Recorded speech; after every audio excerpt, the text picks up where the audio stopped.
Ladies and gentlemen, we suggest that you pay particular attention to an important announcement, which will be given at the end of tonight's program.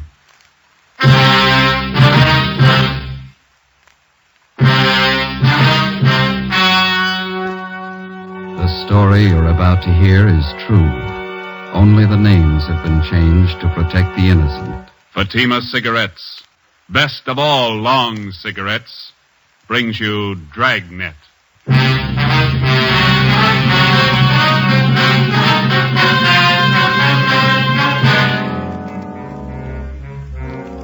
You're a detective sergeant. You're assigned to Personnel Division. A resident of your city files a report of robbery and assault. The suspect, a rookie police officer. Your job, arrest him. If you want a long cigarette, smoke the best of all long cigarettes. Smoke extra mild Fatima.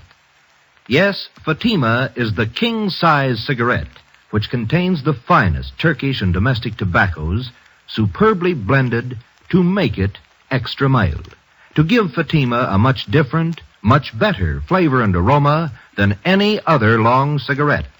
That's why Fatima has more than doubled its smokers coast to coast. Enjoy extra mild Fatima yourself. Best of all, long cigarettes. It's wise to smoke extra mild Fatima. It's wise to smoke extra mild Fatima.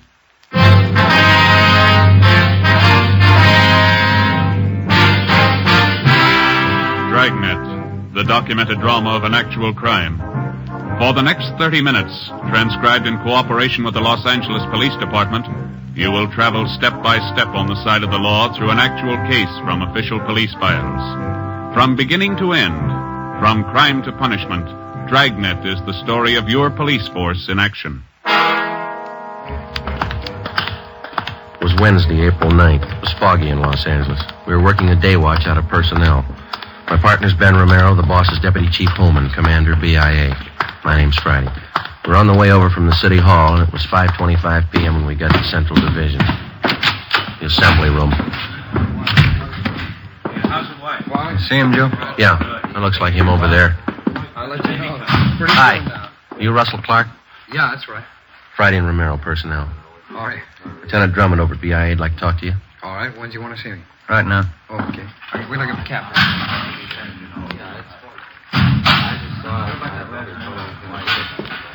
Okay, let's go. What do they want to see me about, you know? Drummond will tell you. Okay.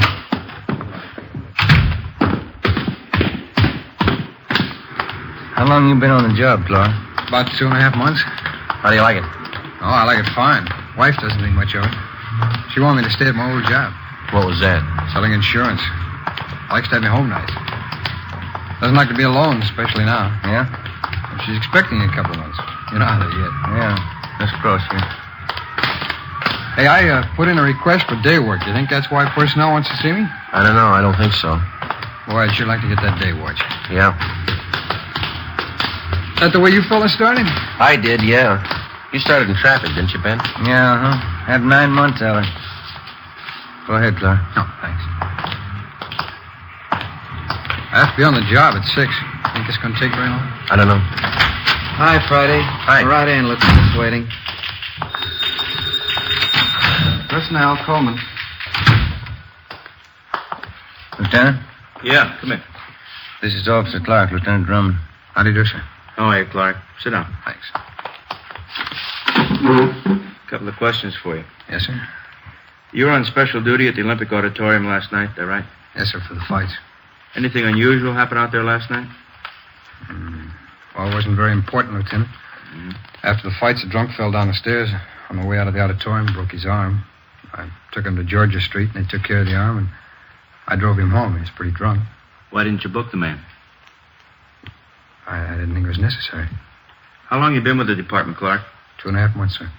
Didn't you know he should have been booked for violation of 4127A LAMC? Well, the man was in pretty bad shape, Lieutenant. Broken arm. I guess I didn't think the law was that strict. Law's there for a purpose. You decided to forget it, now you're in a mess, right up to your neck. I don't understand. You remember the name of that drunk you took care of last night? Yes, sir. His name was Stacy. Lives out in West L.A. What's the matter, Lieutenant? That drunk, Mr. Stacy, wants to file a complaint against you. What for? He claims you took him back to the auditorium, beat him up, broke his arm, and robbed him of $128. Oh, he's crazy. He's lying. I didn't do that. Got his word against yours, Clark. Facts seem to favor him. But I can prove it. Well, there was at least a couple of dozen people around. There was a doctor. He can tell you. Maybe you better take it from the beginning, Clark. Exactly how did it happen? I was right after the fights. I was on duty in the lobby, and I saw a bunch of people crowding around the foot of the stairs. Yeah? I went over to see what the trouble was, and they were looking at this man lying on the pavement. It was Stacy. A doctor was examining him. This doctor, did he identify himself? Yeah. I asked for his identification. He showed it to me. Gave me a card. He was a doctor, all right. Yeah, go ahead. Well, he told me that he had seen Stacy fall down the stairs coming out of the auditorium. Said that Stacy had broken his left arm. What'd you do then?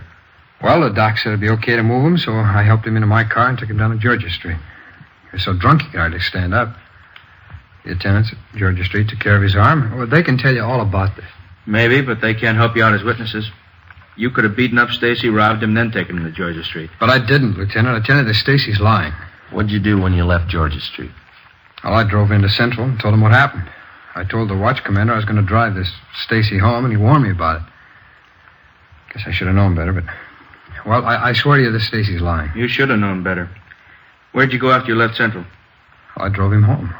On the way, he said he was hungry, so I stopped. I bought him a sandwich and some black coffee. Kept telling me what a nag his wife was, said he was afraid to go home. Go on. Well, when I got him to his place, his wife started chewing me out. I just said goodnight and left. That's it, huh? That's it. So help me, that's exactly what happened. Now, how about the doctor at the auditorium, the one who saw Stacy fall? Did you get his name and address? Well, no, Lieutenant, I didn't. I didn't think it was necessary. How about the crowd that was standing around? Did you spot anybody you know? No, I didn't. They're just a bunch of people coming out of the fights. Then you haven't got anyone to corroborate your story. But all those people saw it. There must have been a couple of dozen of them. What are their names? I don't know. All I know is I didn't beat him up and I didn't take his money. I tell you, the Stacy's lying. You could be lying. We got no proof either way. I'm not lying, Lieutenant. I didn't do it. We might believe you, Clark. That doesn't make any difference. If this man files a 211 against you, it's got to be settled in court. But I didn't do it. I tell you, I swear I did. In just a minute. Mike, send in Mr. and Mrs. Stacy, will you? You can hear the story the way we get it from Stacy and his wife. I'd like to hear it. I don't know why he's doing this to me. I helped him all I could. Look, Jerry, there he is. That's the one. Yeah, that's him, Chief. Now, wait a minute, Mr. Stacy. What's this all about? Hold it, Clark. Mr. Stacy, would you repeat the same story you told us this morning, please? You know what I told you, Chief. You had the stenographer take it all down. It's the same thing. I'd like to have you repeat it in front of Officer Clark here. He's entitled to know what you're charging him with. A man like that's entitled to nothing. You ought to be ashamed of yourself. Look, lady, your husband's lying. Don't call my husband a liar. You're not a policeman. You're a hoodlum. All right, wait a I'd minute. like to know what this city's coming to. Cops going around beating up private citizens. Who do we trust if we can't trust a policeman? Just a minute, You please. don't know, Captain. You should have seen my husband when that officer brought him home last night. Arm all bandaged, his face all cut up. He was hurt so bad he could hardly stand up. He was too drunk to stand up, lady. Don't you get fresh with me, mister. All right, that's enough. This cop got hold of me as I was coming out of the fights.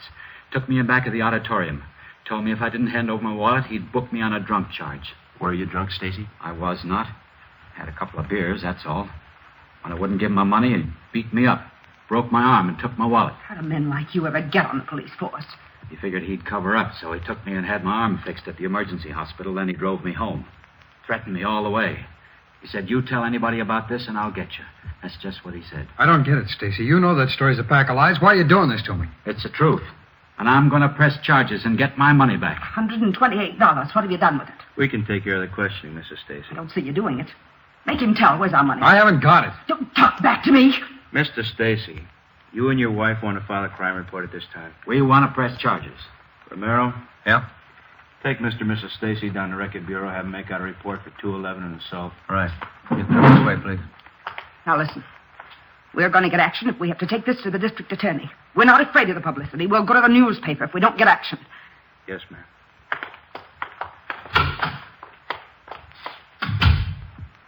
What's it, Clark? They're lying. I can't prove it, but they're lying. Well, you can see the position it puts us in. If you're innocent, we'll do all we can. If you're guilty, we'll see you get everything that's coming to you. But they're lying. You know that. Not up to us. The court's going to have to decide. That's it. That's it. No, there's no other way, Clark. We got 4,500 men in the department. We don't claim they're all saints. Once in a while, a bad cop comes along, he pulls a caper, and all of us get a black eye. This book of rules is the only protection we got against that. By failing to enforce the law, you violated your duty as a police officer. Got yourself in a real mess, Clark. Like anybody else, you get a fair trial. That mean I'm dropped from the force? And those people have filed a crime report. Draw suspension pending the outcome of the case. After that, if you're cleared, there'll be a hearing before the Board of Rights. Am I through right now? You'll be booked for robbery and assault and held in county jail. Case will be presented to the district attorney tomorrow. What can I do? I'll have to have your badge. On the desk. Your gun?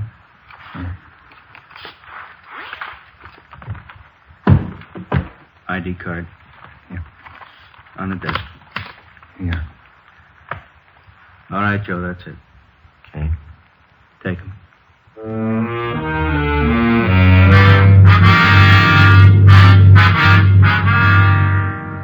6 p.m. Ben returned to the office, and together we took Rookie Police Officer Russell Clark across the street to the Hall of Justice. At the county jail booking desk on the 12th floor, he was booked on suspicion of 211 PC and assault with intent to do great bodily harm. He was lodged in the cell block. Investigating charges against a police officer involves exactly the same procedure as cases where private citizens are concerned. Prove the suspect innocent or guilty. That's the job. If Clark was innocent, it looked like there was only one way of proving it. That was somehow to find the unnamed doctor who was supposed to have seen Stacy fall down the auditorium stairs and then examined him afterward.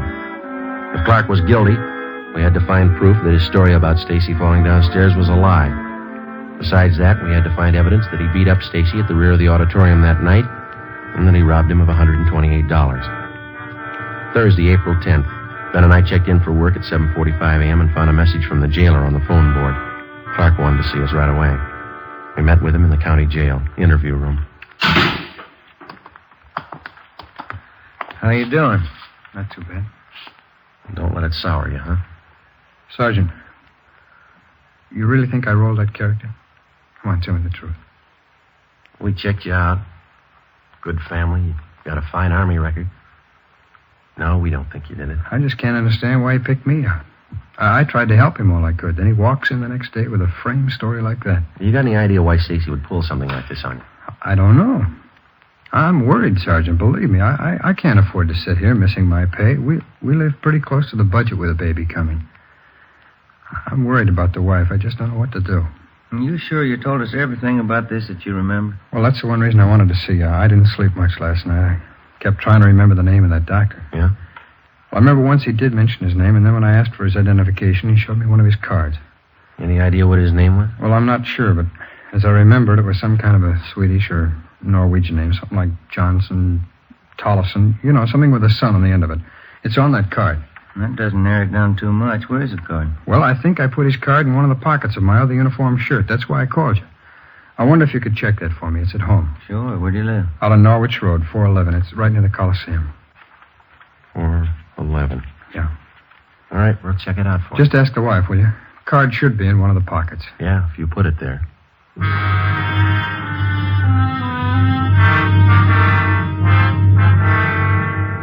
Ben and I left the interview room at the county jail and drove out to the home of Officer Clark on Norwich Road. We introduced ourselves to his wife and told her what we were after. Her eyes were red and looked like she'd been crying. She asked about her husband. We told her he was all right. They're making a terrible mistake, Sergeant. Russ never did anything crooked in his life. He didn't do it. I know he didn't. We'll do everything we can to straighten it out, Mrs. Clark. The court will have the final say. I knew Russ shouldn't have left his insurance job. I just knew it, all this trouble.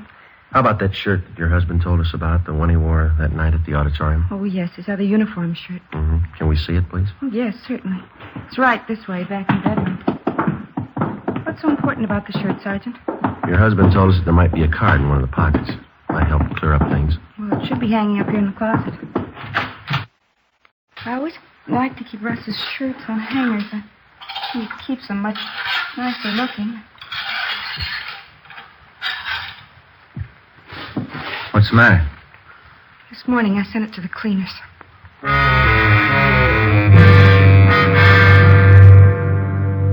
Clark's wife, Ben, and I drove down to a dry cleaning shop a few blocks away where Mrs. Clark had left the shirt.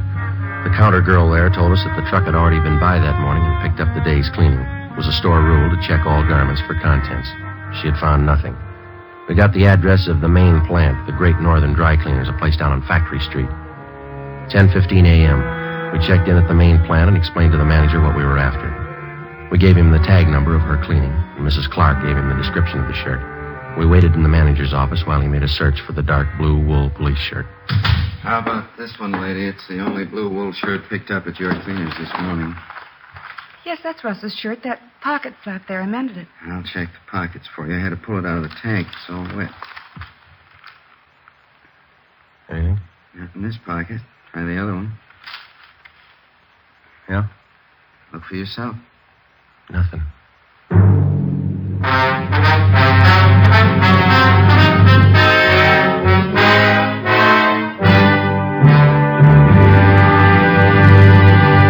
You are listening to Dragnet, the case history of a police investigation, presented in the public interest by Fatima Cigarettes. If you smoke a long cigarette, it will be in your interest to listen to a typical case history of a Fatima smoker. It's the case of Northwest Airlines stewardess Jean Madsen. This is her actual signed statement. There's one thing I really look forward to after a long flight. A good, mild smoke. That's why I prefer the new king-size Fatima. It's milder than any other long cigarette I've tried. Yes, I agree. It's wise to smoke extra mild Fatima. And so do more and more smokers every day.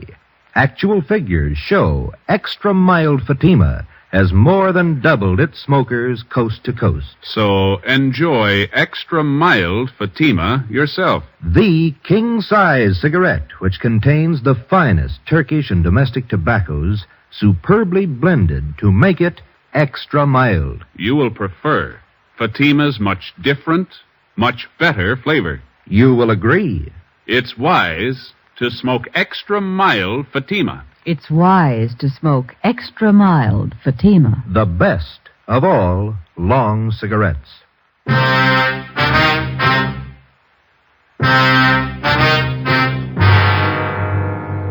Thursday, April 10th. Shortly after noon, the daily newspapers were on the streets, and the head on one of the top front page stories read, "Rookie cop slugs robbed citizen." Ben and I went back to the county jail and told Clark that we'd failed to find the card. He could give us no other lead that might help in clearing the case. During the next 2 days that followed, Ben and I ran down every possible lead, no matter how remote it was. We made a thorough check on Mr. and Mrs. Stacy. We double-checked back on Clark's record. For one full day, we did nothing but phone doctors in and around the city of Los Angeles. From a list of hundreds, we came across 3 doctors who had been present at the fights in Olympic Auditorium on the night Stacy claimed he was beaten up and robbed by Officer Clark. None of the 3 had seen a man tumble down the stairway leading from the balcony to the lobby. None of them had seen any accident or had been called on to help anyone professionally. Monday, April 14th, we met with Lieutenant Ralph Drummond. No go, huh?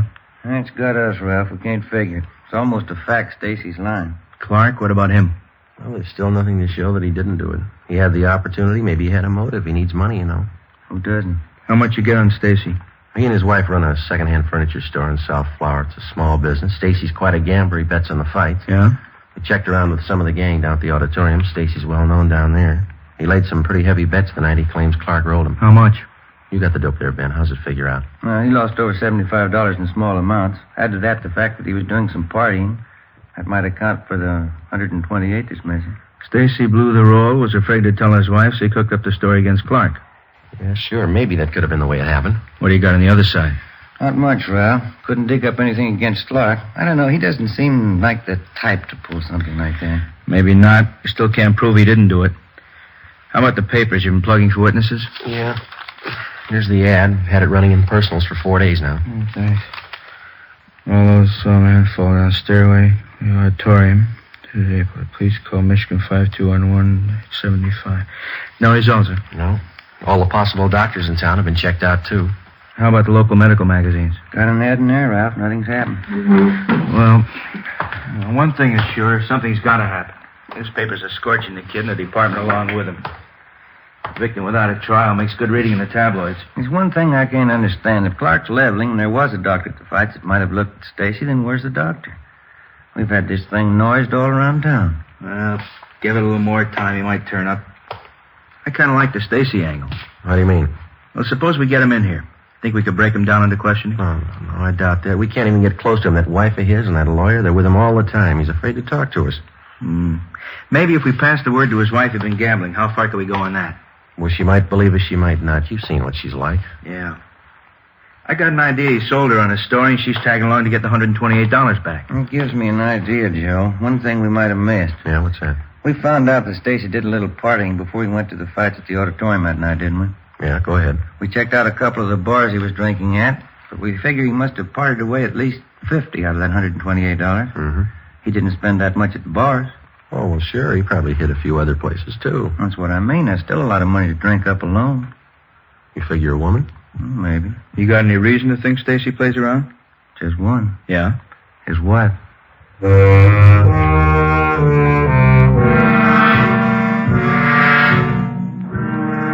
Monday, 1 p.m. Ben and I started to canvass of bars and small nightclubs in the general area around the Olympic Auditorium. We started with those where Stacy was a regular customer.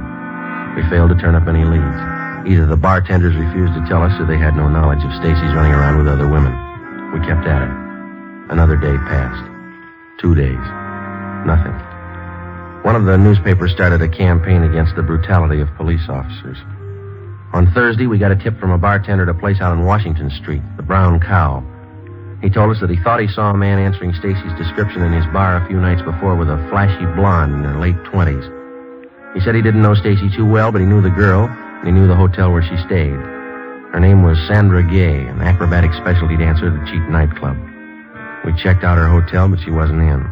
We left word for her to get in touch with us, and then we picked up a hamburger and some potato salad for lunch and checked back in at the office. How you doing, Coleman? Not as good as you two. How do you mean? Can't you smell the perfume? It's off a blonde named Sandra Gay. She's waiting in the next room. Won't talk to anybody but you. Thanks. Come on, Ben.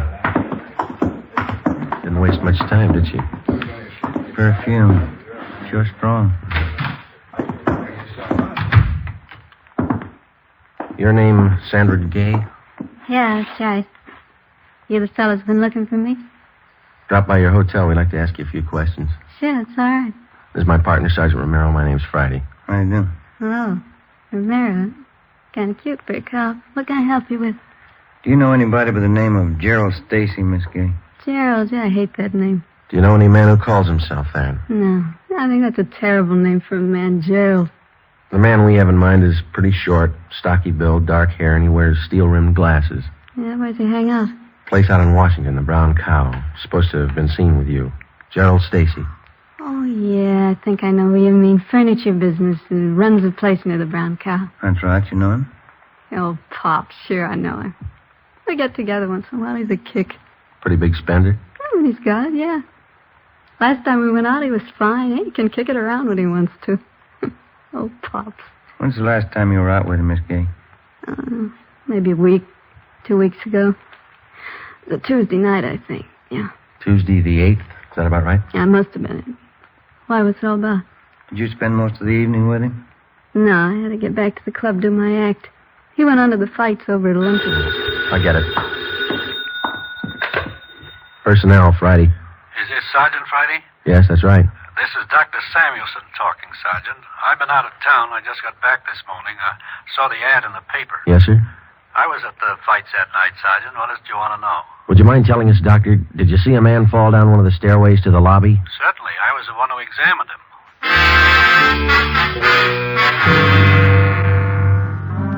5 p.m. Mr. and Mrs. Stacy were called to Lieutenant Drummond's office. Arrangements were made to have Officer Russell Clark brought over from his cell in county jail. At 5:15, Ben and I checked into the lieutenant's office. Stacy and his wife were already there. Certainly proud of our police department, Chief. No whitewashing this time. You gave that fella exactly what he had coming. Thanks. You sure you didn't make a mistake? I'm sure, Chief. That's the right man. You got him. Jerry, don't make mistakes on things like this, Inspector. How about our money, the $128? He tell you where he hid it? No, he hasn't. We're bringing Officer Clark in from county jail. Figure we try to crack him. That's right. Make him tell what he did with our money.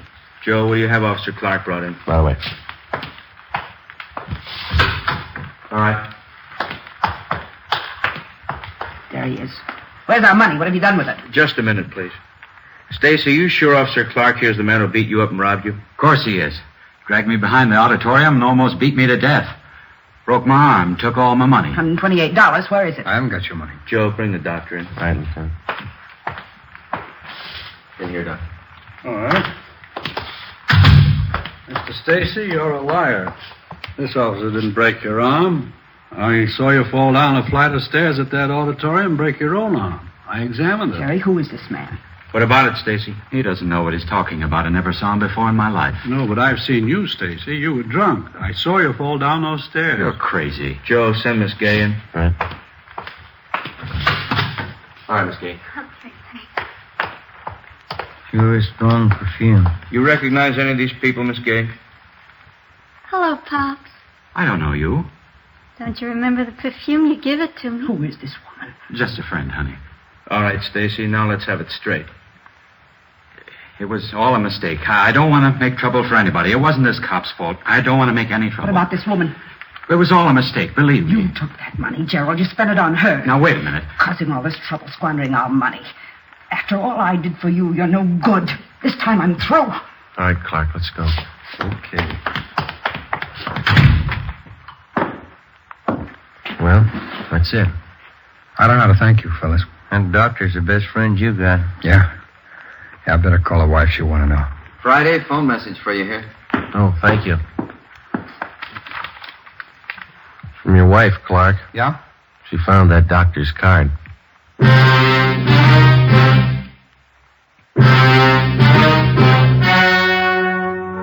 The story you have just heard was true. Only the names were changed to protect the innocent. On September 2nd, trial was held in Municipal Court, Division 7, City and County of Los Angeles, State of California. In a moment, the results of that trial. It's amazing how many long cigarette smokers are changing to extra mild Fatima. Here is the actual report.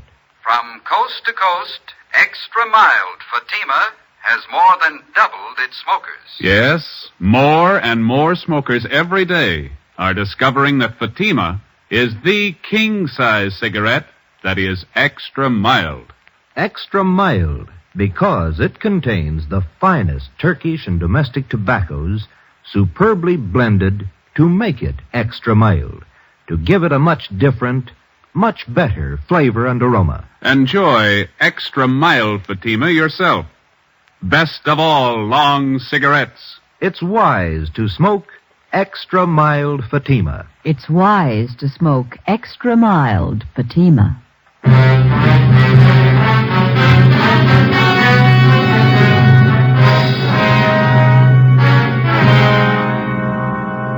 Gerald Stacy was tried on charges of filing a false crime report. He was convicted under Section 5250 LAMC and served his term as prescribed by law. Officer Russell Clark was returned to duty with full back pay. Ladies and gentlemen, in response to thousands of letters asking us to broadcast Dragnet at an earlier hour so that the entire family might hear it, we wish to announce that summer scheduling enables us to fulfill these requests. Beginning next Thursday, June 8th, Fatima Cigarettes will bring you Dragnet 1/2 hour earlier over most of these stations. Consult your local newspaper for exact time.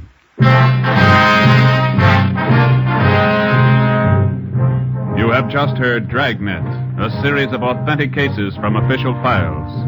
Technical advice for Dragnet comes from the Office of Chief of Police W.A. Wharton, Los Angeles Police Department.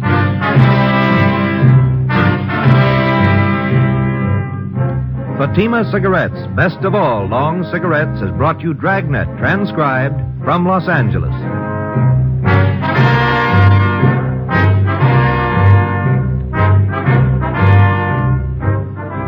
Hear your favorite Jack Birch tomorrow on NBC.